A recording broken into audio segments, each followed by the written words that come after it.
வணக்கம். மாலை முரசு செய்திகளை சுருக்கமாகவும் விரைவாகவும் மின்னல் செய்தி தொகுப்பில் பார்க்கலாம். துணைவேந்தர்களை நியமிப்பது தொடர்பாக யுஜிசி வெளியிட்ட வரைவு நெறிமுறைகளை திரும்பப் பெற வலியுறுத்தி மத்திய கல்வி அமைச்சர் தர்மேந்திர பிரதானுக்கு முதலமைச்சர் மு.க.ஸ்டாலின் கடிதம் எழுதியுள்ளார். பல்கலைக்கழகங்களில் துணைவேந்தர்களை நியமிப்பது தொடர்பாக சமீபத்தில் பல்கலைக்கழக நிதிநிலைக்குழு வெளியிட்ட வரைவு நெறிமுறைகளை திரும்பப் பெற வேண்டும் என வலியுறுத்தி தமிழ்நாடு சட்டமன்றத்தில் கடந்த 9ஆம் தேதி அன்று ஒருமனதாக தீர்மானம் நிறைவேற்றப்பட்டது. இதன் நகலினை இணைத்து முதலமைச்சர் மு.க.ஸ்டாலின் மத்திய கல்வி அமைச்சர் தர்மேந்திர பிரதானுக்கு கடிதம் எழுதியுள்ளார்.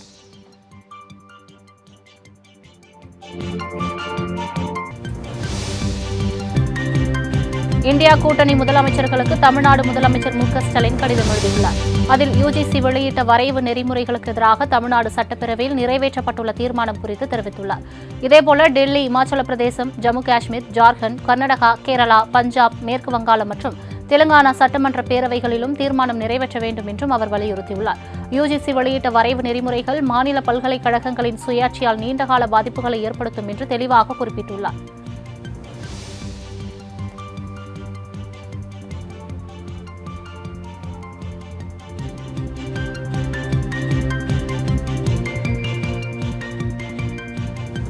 பரந்தூர் விமான நிலையத்தை எதிர்த்து போராடி வரும் பொதுமக்களை தாவேகா தலைவர் விஜய் நேரில் சந்தித்து ஆதரவு தெரிவித்தார். பரந்தூரில் விமான நிலையத்திற்கு எதிராக ஏகனாபுரம் உள்ளிட்ட 19 கிராமத்தினர் 910 நாட்களாக தொடர் போராட்டத்தில் ஈடுபட்டு வருகின்றனர். இந்நிலையில் சென்னை பனையூரிலிருந்து பட்டினப்பாக்கம் சென்ற தாவேகா தலைவர் விஜய் அங்கிருந்து பிரச்சார வாகனத்தின் மூலம் பரந்தூருக்கு சென்றார். அங்கு வீனஸ் திருமண மண்டப வளாகத்தில் திறந்தவெளி வாகனத்தில் நின்று கிராம மக்களிடையே உரையாற்றினார்.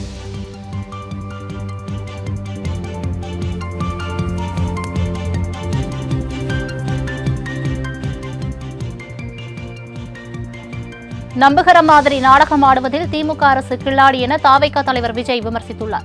உங்கள் நாடகத்தை மக்கள் பார்த்துக் கொண்டு சும்மா இருக்க மாட்டார்கள் என்றும் கடுமையாக சாடியுள்ளார். பரந்தூர் பகுதியில் உள்ள கொல்லமட்ட அம்மன், எள்ளையம்மன் குறித்து பேசிய விஜய், நம்பிக்கையை இழக்க வேண்டாம், நானும் தாவேகாவின் தோழர்களும் நிச்சயம் உங்களுக்கு உறுதியாக நிற்போம் என்றார்.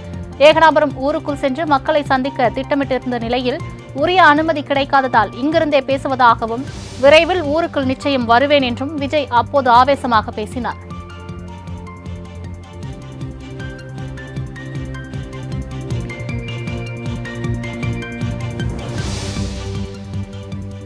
எதிர்க்கட்சியாக இருந்தபோது 8 வழிச்சாலை, காட்டுப்பள்ளி துறைமுகம் போன்ற திட்டங்களை எதிர்த்துவிட்டு தற்போது ஆளுங்கட்சியான பிறகு விவசாயிகளை வஞ்சிப்பது ஏன் என திமுக அரசுக்கு தாவேகா தலைவர் விஜய் கேள்வி எழுப்பியுள்ளார். மதுரை மாவட்டம் அரிட்டாப்பட்டியில் டங்ஸ்டன் சுரங்கம் அமைவதற்கு எதிர்ப்பு தெரிவிக்கும் திமுக அரசு பரந்தூர் மக்களை மட்டும் கைவிட்டுவிட்டது ஏன் என கேள்வி எழுப்பிய விஜய், அரிட்டாப்பட்டி மக்களைப் போல பரந்தூர் மக்களும் நம் மக்கள்தானே என்றார்.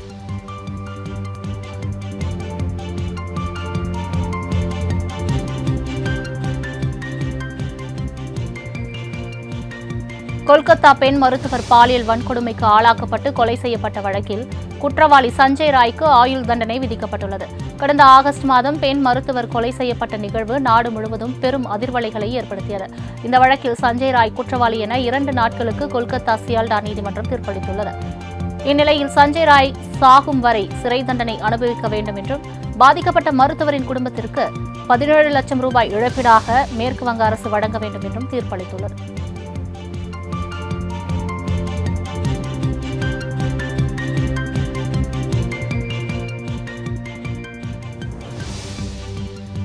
கேரளாவில் ஜூஸில் விஷம் கலந்து கொடுத்து காதலன் கொலை செய்யப்பட்ட வழக்கில் காதலிக்கு மரண தண்டனை விதித்து நீதிமன்றம் தீர்ப்பளித்துள்ளது.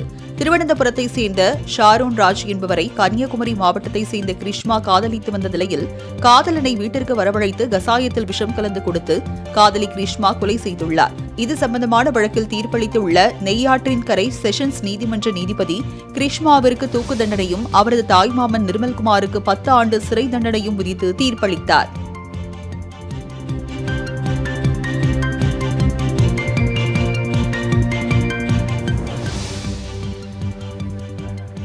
ஈரோடு கிழக்கு தொகுதி இடைத்தேர்தலில் திமுக, நாம் தமிழர் கட்சி வேட்பாளர்கள் உட்பட 47 பேர் களத்தில் உள்ளனர்.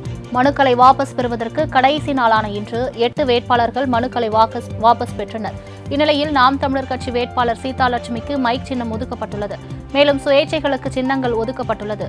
முக்கிய எதிர்க்கட்சியான அதிமுக, பாஜக, தேமுதிக உள்ளிட்ட கட்சிகளும் விஜயின் தாவேகாவும் இடைத்தேர்தலை புறக்கணித்துள்ள நிலையில் திமுக, நாம் தமிழர் கட்சியிடையே நேரடி போட்டி நிலவுகிறது.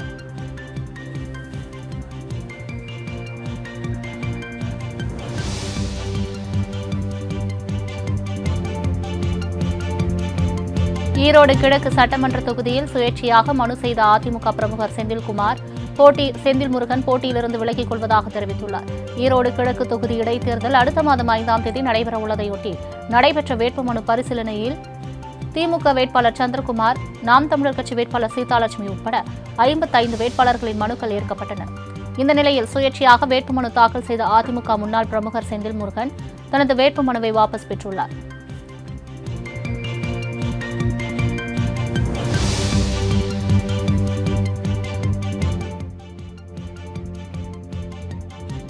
புதுக்கோட்டை மாவட்ட அதிமுக பிரமுகர் ஜகுபர் அலி படுகொலை வழக்கை திமுக அரசு திசை திருப்பி வருவதாக அதிமுக பொதுச் செயலாளர் எடப்பாடி பழனிசாமி குற்றம் சாட்டியுள்ளார். இதுகுறித்து தனது எக்ஸ் தளத்தில் வெளியிட்டுள்ள பதிவில், ஜகுபர் அலி சமூக விரோதிகளால் லாரி ஏற்றி படுகொலை செய்யப்பட்டது கண்டிக்கத்தக்கது என குறிப்பிட்டுள்ளார். இந்த குற்றத்தில் உண்மையான குற்றவாளிகளை கனிமவள கொள்ளையர்கள் விட்டுவிட்டு லாரி டிரைவர் உள்ளிட்டவர்களை கைது செய்திருப்பது கண்டிக்கத்தக்கது என அவர் தெரிவித்துள்ளார்.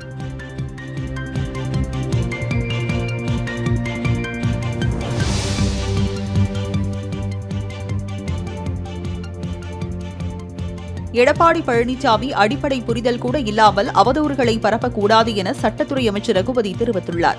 புதுக்கோட்டை அதிமுக முன்னாள் கவுன்சிலர் ஜபகர் அலி உயிரிழந்த சம்பவத்தில் முதல்கட்டமாக லாரி டிரைவர் உள்ளிட்ட 4 பேர் கைது செய்யப்பட்டு தீவிர விசாரணை நடத்தப்பட்டு வருவதாக தெரிவித்த அவர், விபத்தை ஏற்படுத்திய லாரி டிரைவரை கைது செய்தது வழக்கை திசை திருப்பும் செயலா என கேள்வி எழுப்பினார். மேலும் எடப்பாடி பழனிசாமி இவ்வாறான அவதூறுகளை பரப்பலாமா என்று அவர் வினவியுள்ளார்.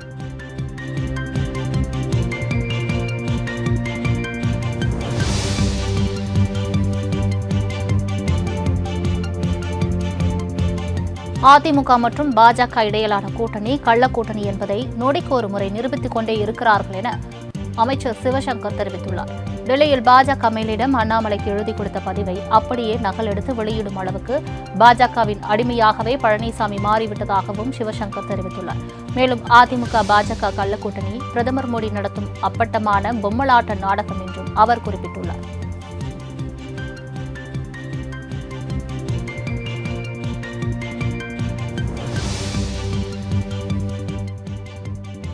காஞ்சிபுரம் மாவட்டம் பரந்தூர் சென்ற தமிழக வெற்றிக் கழக தலைவர் விஜயால் எந்த தாக்கத்தையும் ஏற்படுத்த முடியாது என தமிழக காங்கிரஸ் தலைவர் செல்வ பெருந்தகை தெரிவித்துள்ளார்.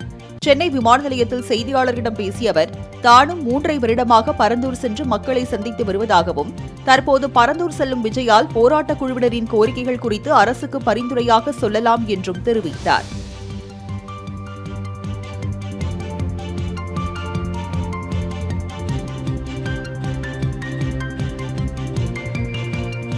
அண்ணா பல்கலைக்கழக மாணவி பாலியல் வன்கொடுமை வழக்கில் கைதான ஞானசேகரனுக்கு 7 நாள் போலீஸ் காவல் வழங்கி சைதாப்பேட்டை நீதிமன்றம் உத்தரவிட்டுள்ளது. கோட்டூர்புரத்தை சேர்ந்த ஞானசேகரன் கடந்த டிசம்பர் மாதம் 25ஆம் தேதி கைது செய்யப்பட்டு புழல் சிறையில் அடைக்கப்பட்டார். இவரது வீட்டில் சோதனை மேற்கொண்ட அதிகாரிகள் லேப்டாப், செல்போன் மற்றும் டிஜிட்டல் ஆவணங்களை பறிமுதல் செய்தனர். இந்நிலையில் நீதிமன்றத்தில் ஆஜர்படுத்தப்பட்ட ஞானசேகரனை 5 நாள் காவலில் எடுத்து விசாரிக்க அனுமதி கோரி சிறப்பு புலனாய்வு குழுவினர் மனு தாக்கல் செய்திருந்தனர்.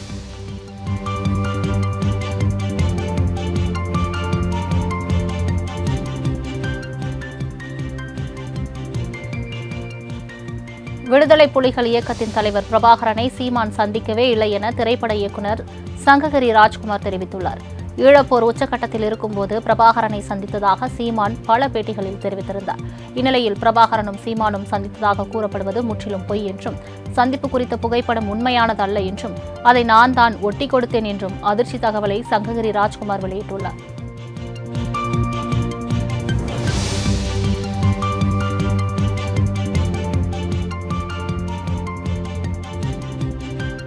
தமிழ்நாடு முதலமைச்சர் மு.க.ஸ்டாலின் நாளை மற்றும் நாளை மறுநாள் சிவகங்கை மாவட்டத்தில் அரசின் திட்டங்கள் குறித்து கள ஆய்வு மேற்கொள்கிறார். மாவட்டந்தோறும் கள ஆய்வு மேற்கொண்டு வரும் அவர் நாளை சிவகங்கை மாவட்டத்திற்கு செல்ல இருக்கிறார். காரைக்குடி அழகப்பா பல்கலைக்கழகத்தில் அமைக்கப்பட்டுள்ள நூலகத்தை முதலமைச்சர் திறந்து வைக்கிறார். பின்னர் அரசு கலைக்கல்லூரியில் நடைபெறவுள்ள நலத்திட்ட உதவிகள் வழங்கும் நிகழ்ச்சியில் கலந்து கொண்டு பயனாளிகளுக்கு நலத்திட்ட உதவிகளை வழங்கவுள்ளார்.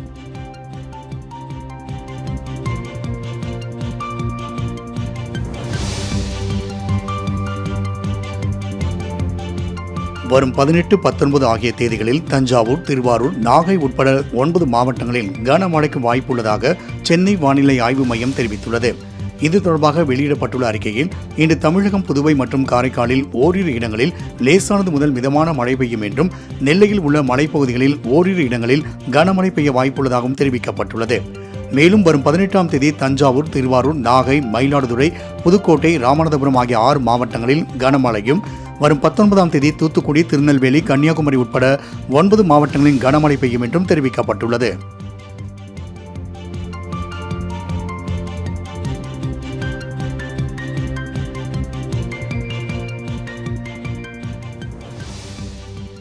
மதுரை மாவட்டம் கள்ளிக்குடி பகுதியில் அதிமுக சார்பில் யார் அந்த சார் என்ற ஸ்டிக்கர் ஒட்டும் நிகழ்ச்சி நடைபெற்றது. இதில் எதிர்க்கட்சி துணைத் தலைவர் RB உதயகுமார் மற்றும் முன்னாள் சட்டமன்ற உறுப்பினர்கள் கலந்து கொண்டு இருசக்கர வாகனங்களுக்கு ஸ்டிக்கர் ஒட்டி திமுக அரசுக்கு எதிராக கண்டன கோஷங்கள் எழுப்பினர். அப்போது பேசிய RB உதயகுமார், தமிழகத்தில் போதைப்பொருள் சுனாமி போன்று சூழ்ந்து இருக்கிறது என சாடினார்.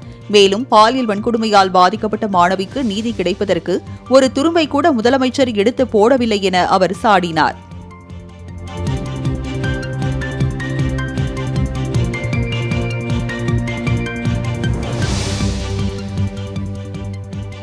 காவிரி பாசன மாவட்டங்களில் மழையால் பாதிக்கப்பட்ட பயிர்களை கணக்கிட்டு இழப்பீடு வழங்க தமிழக அரசு நடவடிக்கை எடுக்க வேண்டும் என பாமக நிறுவனர் ராமதாஸ் தெரிவித்துள்ளார்.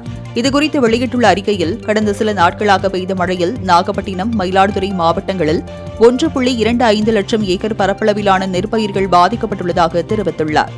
ஏக்கருக்கு 40,000 ரூபாய் வீதம் இழப்பீடு வழங்குவதோடு, ஏற்கனவே சேதமடைந்த பயிர்களுக்கான இழப்பீட்டை ஏக்கருக்கு 40,000 ரூபாய் என்ற அளவுக்கு உயர்த்தி வழங்க வேண்டும் என வலியுறுத்தியுள்ளார்.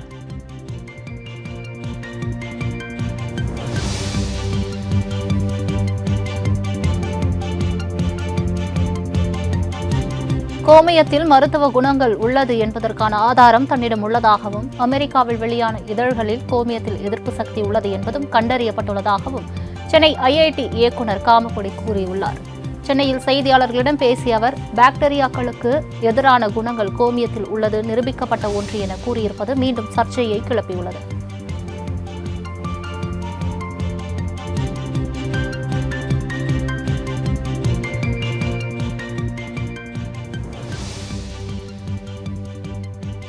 காஞ்சிபுரம் மாவட்டத்தில் நடைபெற்ற திருமணத்தில் கலந்து கொண்டு மணமக்களை வாழ்த்திய துணை முதலமைச்சர் உதயநிதி, பிறக்கப் போகும் குழந்தைக்கு தமிழில் பெயர் வைக்க வேண்டுகோள் விடுத்தார்.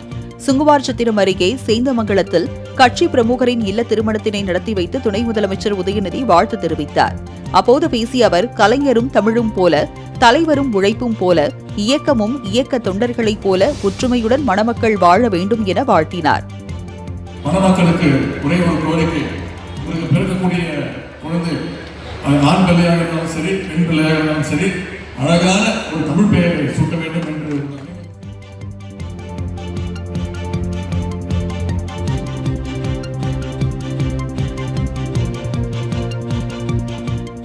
நாமக்கல் மாவட்டம் ராசிபுரம் அருகே இரு தரப்பினிடையே ஏற்பட்ட மோதலில் கத்தியுடன் உலா வந்த 2 இளைஞர்கள் உட்பட 3 பேர் கைது செய்யப்பட்டனர். கவுண்டம்பாளையம் பகுதியில் இருசக்கர வாகனத்தில் அதிவேகமாக வந்த இளைஞர்களை முதியவர் ஒருவர் திட்டியதால் மோதல் ஏற்பட்டது. இதையடுத்து ஒருவரை ஒருவர் மாறி மாறி தாக்கிக் கொண்டனர். இந்நிலையில் சம்பவ இடத்திற்கு வந்த போலீசார் கத்தியுடன் உலா வந்த 2 இளைஞர்கள் உட்பட 3 பேரை கைது செய்தனர்.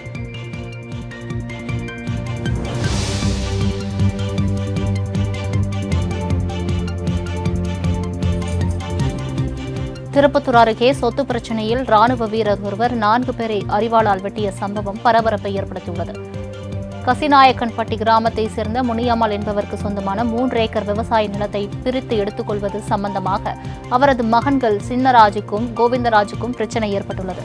இந்நிலையில் ராணுவத்தில் பணிபுரியும் கோவிந்தராஜ் மகன் பிரபு விடுப்பில் வந்த நிலையில் அரிவாளால் தனது பெரியப்பா சின்னராஜ், அவரது மனைவி சரஸ்வதி, மகன்கள் ரஞ்சித்குமார், பார்த்திபன் ஆகியோரை வெட்டியுள்ளார்.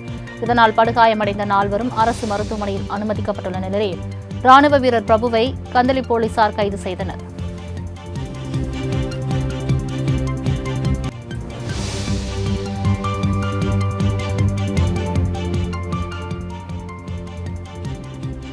டெல்லி எய்ம்ஸ் மருத்துவமனைக்கு வெளியே நடைபாதை மற்றும் சுரங்கப்பாதைகளில் தங்கியுள்ள நூற்றுக்கணக்கான நோயாளிகள் மற்றும் அவர்களின் குடும்பத்தினரின் நிலை குறித்து கவலை கொள்ள வேண்டும் என காங்கிரஸ் மூத்த தலைவர் ராகுல் காந்தி தெரிவித்துள்ளார்.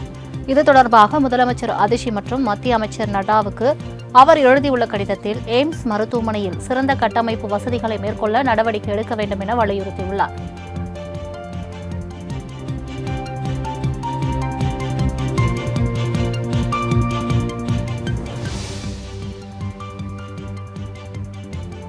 கர்நாடகாவில் கேரள தொழிலதிபரின் காரை பட்டப்பகலில் வழிமறித்து பணம் கொள்ளையடிக்கப்பட்ட சம்பவம் பரபரப்பை ஏற்படுத்தியுள்ளது.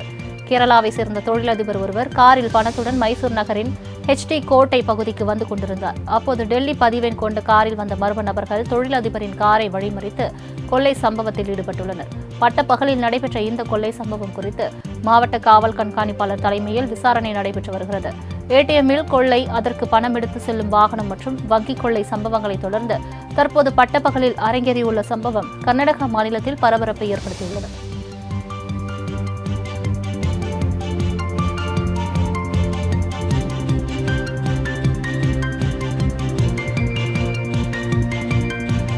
நெல்லையில் மருத்துவ கழிவுகள் கொட்டப்பட்ட விவகாரத்தில் கழிவுகளை சேகரிக்கும் ஒப்பந்த நிறுவனத்திற்கு எதிராக நடவடிக்கை எடுக்காதது ஏன் என கேரள அரசுக்கு தென்மண்டல தேசிய பசுமை தீர்ப்பாயம் கேள்வி எழுப்பியுள்ளது. மருத்துவ கழிவு கொட்டப்பட்டதால் ஏற்பட்ட சுற்றுச்சூழல் பாதிப்பிற்கான இழப்பீடை பெறுவதற்கு எடுத்த நடவடிக்கைகள் குறித்து அறிக்கை தாக்கல் செய்யவும் கேரள அரசுக்கு உத்தரவிட்டுள்ளது. இதில் மருத்துவ கழிவுகள் கொட்டப்பட்டதால் ஏற்பட்ட சுற்றுச்சூழல் பாதிப்புக்கு இழப்பீடு பெற்றுத்தர வேண்டும் தமிழக அரசு சார்பில் கோரிக்கை விடப்பட்டுள்ளது.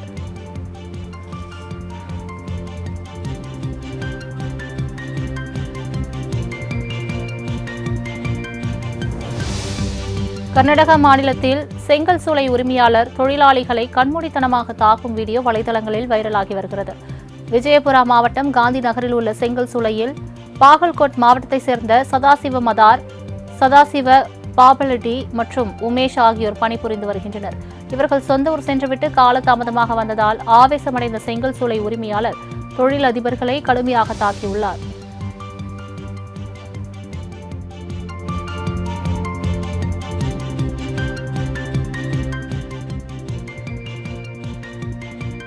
தஞ்சை மாவட்டத்தில் பெட்ரோல் பங்க் ஊழியரை கழிவறையில் வைத்து பூட்டிவிட்டு பணத்தை கொள்ளையடித்து சென்ற மர்ம நபர்களை போலீசார் தேடி வருகின்றனர். அதிராம்பட்டினம் கிழக்கு கடற்கரை சாலையில் இயங்கி வந்த தனியார் பெட்ரோல் பங்கில் பால விக்னேஷ் என்பவர் தனிமையில் இரவு வேலை பார்த்துக் கொண்டிருந்தார். அப்போது அங்கு வந்த மர்ம நபர்கள் அவரை கழிவறையில் பூட்டிவிட்டு பணத்தை கொள்ளையடித்து சென்றுவிட்டனர். இதுகுறித்து வழக்கு பதிவு செய்த போலீசார் மர்ம நபர்களை தேடி வருகின்றனர்.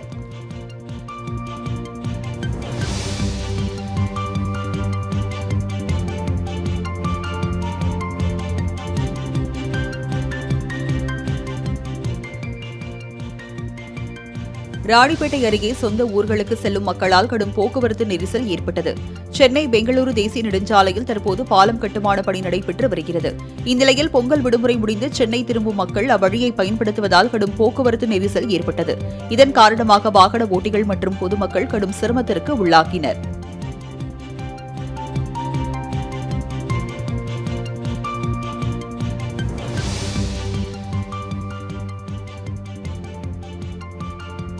கோவையில் புலிநகத்தை வைத்திருப்பது தொடர்பாக சமூக ஊடகங்களில் வந்த வீடியோ குறித்து போலீசார் சோதனை மேற்கொண்டனர்.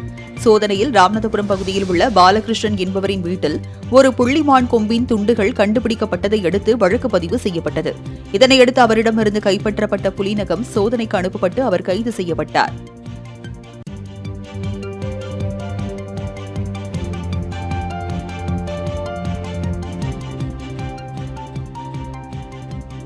செங்கல்பட்டு மாவட்டம் மதுராந்தகம் அருகே மது போதையில் திருநங்கைகளிடம் சில்மிஷம் செய்த இளைஞர்களை கைது செய்ய வேண்டும் என பாதிக்கப்பட்டவர்கள் கோரிக்கை விடுத்துள்ளனர். நெருகுணம் வயலூர் கிராமத்தைச் சேர்ந்த வினோத், வள்ளுவன், ஆதவன் ஆகிய மூவரும் அவ்வழியே சென்ற இரு திருநங்கைகளிடம் பாலியல் சீண்டலில் ஈடுபட்டதாக புகார் அளிக்கப்பட்டது. இச்சம்பவம் பரபரப்பை ஏற்படுத்தியுள்ளது.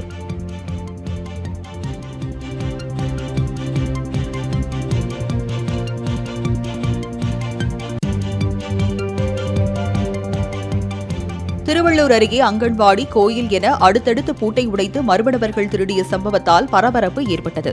பொன்னேரி அடுத்து சிற்றரசூர் கிராமத்தில் அங்கன்வாடி பூட்டை உடைத்து மர்ம நபர்கள் கொள்ளை முயற்சியில் ஈடுபட்டுள்ளனர். மேலும் அங்குள்ள முக்தீஸ்வரர் கோயில் ஜன்னல் வழியே உண்டியலை உடைத்து பணத்தை கொள்ளையடித்துள்ளனர். அத்துடன் ஒரு வீட்டின் அருகே நிறுத்தப்பட்டிருந்த சொகுசு காரின் கண்ணாடியை உடைத்தும் திருட முயற்சித்துள்ளனர். இதுகுறித்து வழக்கு பதிவு செய்த கும்மிடிப்பூண்டி போலீசார் விசாரணை மேற்கொண்டு வருகின்றனர்.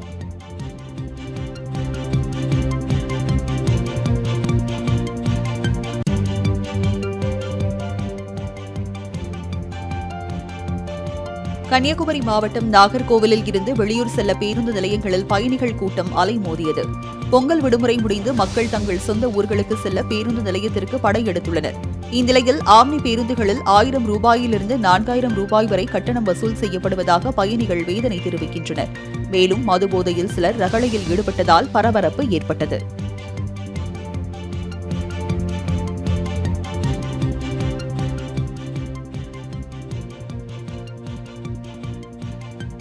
தமிழக சிறைகளில் உள்ள வெளிநாட்டு சிறை கைதிகள் நலன் தொடர்பாக விதிகளை வகுக்க வேண்டும் என சென்னை உயர்நீதிமன்றம் தெரிவித்துள்ளது. புழல் சிறையில் பல்வேறு நாடுகளைச் சேர்ந்த கைதிகள் அடைக்கப்பட்டுள்ளதாகவும் அவர்களுக்கு எந்த அடிப்படை வசதிகளும் செய்து கொடுக்கப்படவில்லை என்றும் சென்னை உயர்நீதிமன்றத்தில் தொடுக்கப்பட்ட வழக்கை விசாரித்த உயர்நீதிமன்றம் இந்த ஆணையை பார்த்துள்ளது.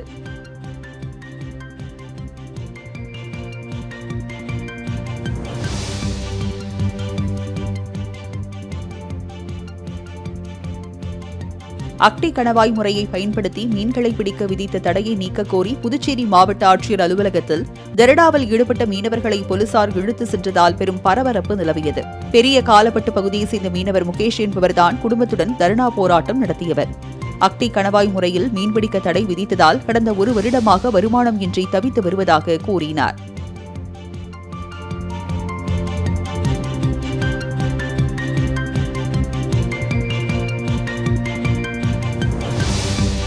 திருவள்ளூர் மாவட்டம் திருத்தணி அருகே ஆந்திராவிற்கு காரில் கடத்தவிருந்த 2 டன் ரேஷன் அரிசியை போலீசார் பறிமுதல் செய்தனர்.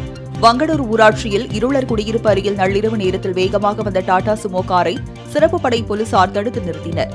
அப்போது காரில் வந்த 3 நபர்கள் வெகு தூரத்தில் வாகனத்தை நிறுத்திவிட்டு தப்பியோடிய நிலையில் போலீசார் காரை சோதனை மேற்கொண்டனர். அதில் ஆந்திராவிற்கு கடத்தவிருந்த 2 டன் ரேஷன் அரிசி இருப்பது கண்டுபிடிக்கப்பட்டு அதனை பறிமுதல் செய்த போலீசார் தப்பியோடியவர்களை தேடி வருகின்றனர்.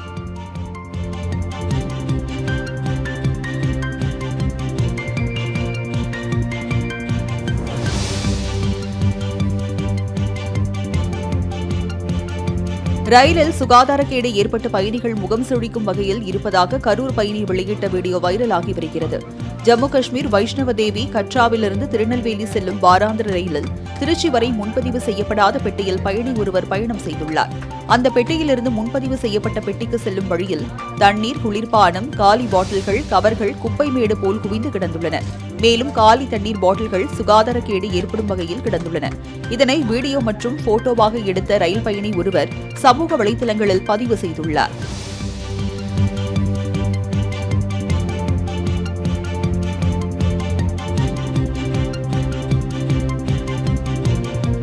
ஐரோப்பா கார் ரேஸின் போது எல்லாரும் ஆரோக்கியமா சந்தோஷமா வாழுங்க என அஜித் கூறிய வீடியோ இணையத்தில் வைரலாகி வருகிறது. துபாயில் நடந்த 24H சீரீஸ் கார் பந்தயத்தில் அஜித்குமார் ரேசிங் அணி 3வது இடம் பிடித்து அசத்தியது. இந்த நிலையில் நடிகர் அஜித்குமார் அடுத்ததாக தெற்கு ஐரோப்பிய போர்ஷே ஸ்பிரிண்ட் தொடர் 2025 ரேஸில் பங்கேற்றுள்ளார். அப்போது ரேஸின் போது ரசிகர்களுக்கு என்ன சொல்ல விரும்புகிறீர்கள் என ஆங்கிலத்தில் கேட்கப்பட்ட கேள்விக்கு அஜித் தமிழில் பதிலளித்த வீடியோ இணையத்தில் வைரலாகியுள்ளது. மேலும் வீடியோவில் எல்லாரும் ஆரோக்கியமா சந்தோஷமா வாழுங்க, லவ் யூ ஆல் என கூறினார்.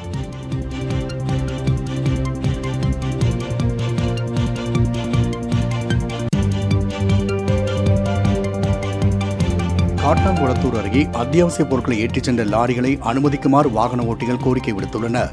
திருச்சி சென்னை தேசிய நெடுஞ்சாலையில் ஏற்படும் போக்குவரத்து நெரிசலை குறைப்பதற்காக பல்வேறு கட்டுப்பாடுகள் விதிக்கப்பட்டுள்ளன. கடந்த 3 நாட்களாக செங்கல்பட்டு வழியாக சென்னை வரும் கனரக வாகனங்கள் காட்டாங்குளத்தூர் அருகே சாலை ஓரமாக நிறுத்தி வைக்கப்பட்டுள்ள நிலையில் 11 மணிக்கு பிறகாக இயக்க வேண்டும் என காவல்துறையினர் தெரிவித்துள்ளனர். மேலும் அத்தியாவசிய பொருட்களை ஏற்றி செல்லும் வாகனங்களை அனுமதிக்க வேண்டும் என்று லாரி ஓட்டுநர்கள் கோரிக்கை விடுத்துள்ளனர்.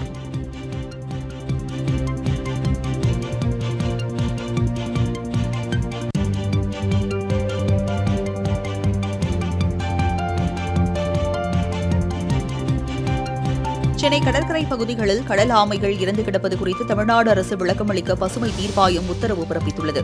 மெரினா கடற்கரை முதல் கோவளம் வரையிலான பகுதிகளில் அரிய வகை கடல் ஆமைகள் அதிகளவில் இறந்து கரை ஒதுங்கின. இது தொடர்பாக தென்மண்டல பசுமை தீர்ப்பாய நீதித்துறை உறுப்பினர் புஷ்பா சத்யநாராயணா, தொழில்நுட்ப உறுப்பினர் சத்யகோபால் அமர்வு தாமாக முன்வந்து வழக்கு விசாரணைக்கு எடுத்தது. அப்போது கடல் ஆமைகள் இறந்து கரை ஒதுங்குவதற்கு என்ன காரணம் என்பது குறித்து விளக்கம் அளிக்கும்படி தமிழக அரசுக்கு உத்தரவிட்டு வழக்கை தள்ளி வைத்தனர்.